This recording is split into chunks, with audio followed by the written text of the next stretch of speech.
Alessandro Michele commissioned art from Decor Hardcore for the 2017 TFW Gucci watch campaign.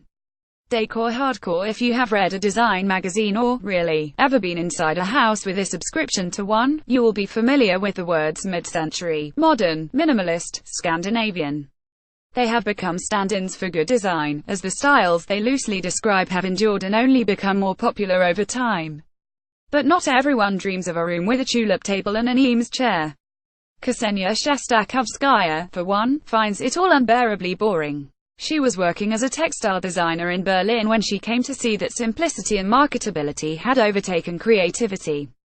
I found at a certain point that things got so clean that they projected nothing, Ms. Shestakovskaya, 39, said. So she left her job and started spending time on eBay, browsing furniture listings and collecting images of her favorite pieces. Some may call it killing time. Ms. Shestakovskaya thinks of it as research. Her findings first surfaced on her Instagram account, at Decor Hardcore, a stream of furnishings that could be described as 80s glam meets 90s kitsch meets grandma's tchotchke cabinet. Amy Sedaris, Lena Dunham and Adam Selman count themselves among Ms. Shestakovskaya's followers. Alessandro Michele, who invited her to help promote a line of Gucci watches earlier this year, is also an admirer. Ms. Shestakovskaya isn't alone in pushing back against the prevailing tidy aesthetics.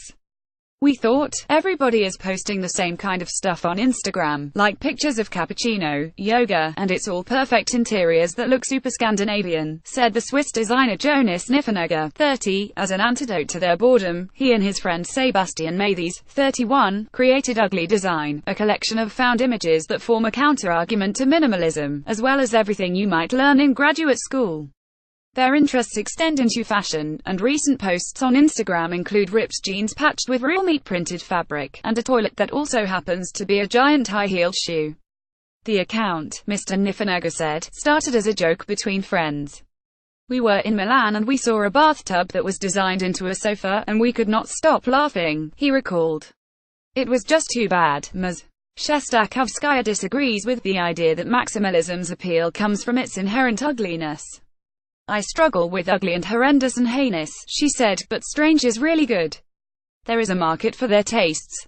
Ms. Shestakovskaya now runs Decor Hardcore as a media agency, offering art direction, set design and social media consulting for those seeking extra in the age of decluttering. She will publish a coffee table book with a lot of coffee tables in it later this year.